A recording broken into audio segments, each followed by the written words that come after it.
Hey there, welcome to day 299 of our BU 365-day challenge. Sharon Horne-Ellstrom here with the sparkling personality. I guess sparkling everything today. Feeling a little under the weather, got a cold, so it's good to sparkle it up a bit. Today we are going to go on to the O of our SOAP framework. Yesterday we worked on telling our current story versus our desired story. And I came up with about 10 things, didn't do it on this sheet, but I did it in my notebook, that I'm thinking about the current situation. And most of those, amazingly enough, are negative. So what did I do to figure out what I want my desired story to be? I took the opposite of those and found, okay, the opposite of negative is positive. So what is the positive approach to this? For example, it's going to take me too much time and energy. And I could separate those out, right? Time and energy.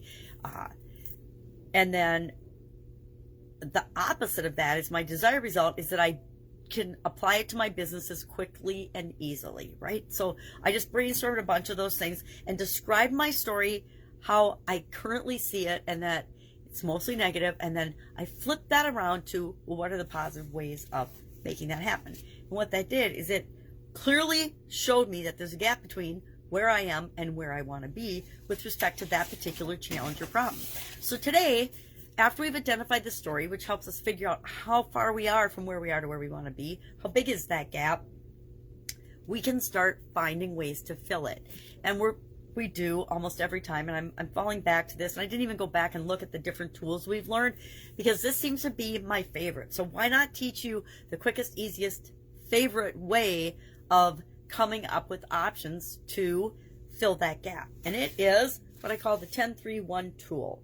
I brainstorm at least 10 possible options, at least 10. I used to tell people 100 and they'd freak out because I'd say, okay, make a list of 100 things that you want. And they, maybe make 10 if I was lucky. So then I dropped it down to, okay, we need to have at least 10 options. Why?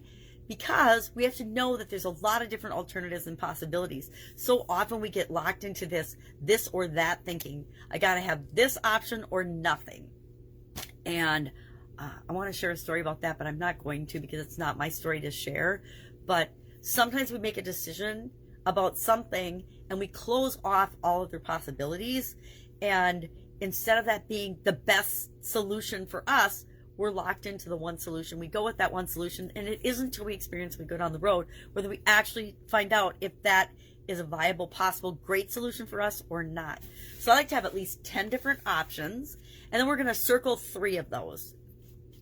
And tomorrow, in the A of our SOAP framework, we are going to analyze those. We'll use a tool, and I don't know what tool it's going to be yet. I'll pick one. Probably Head, Heart, Intuition, because I'll have to see what I did last month, and we'll do something different, because there's a handful of tools for choosing among alternatives that I really, really like. And there are ways to analyze, because before we can take action, which is what the A stands for in the SOAP framework, we got to know what to take action on, right? If we've got 10 possible solutions, or maybe they're not the ultimate solution, but there are 10 ways to get us on the road to going from where we are to where we want to be, from our current situation, our current story, to our desired story. A lot of times, we have really big desired stories, and there's a huge gap between where we are and what we want.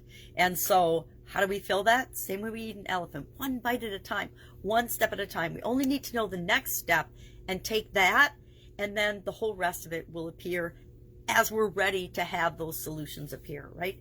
So we take a step, and then we know what to do next. We do the next thing, and we know what to do next. So often we get bogged down and frozen and procrastinate because we think we have to know all the steps to get from our current to our desired state, right? And we don't know them, because if we knew them, we would have already taken them and done them, right? So we just need to take the next step. So today is all about brainstorming. We've talked about brainstorming a lot this year, right? We've brainstormed every month in a big way, at least once, and usually more. Whenever I ask a question, really, I'm asking it of myself as well and saying, okay, what are the possibilities? What are different ways I could answer this? What are different perspectives and ways of looking at this? So today, 10-3, and then tomorrow we'll narrow that down to 1. Brainstorm 10 possible ways to begin filling that gap. Just 10 possible next steps. Let's think of it that way instead of filling the whole gap. What are 10 possible things we could do tomorrow to start moving us from where we are to where we want to be? Any questions, hit me up. Otherwise, I'll be with you tomorrow.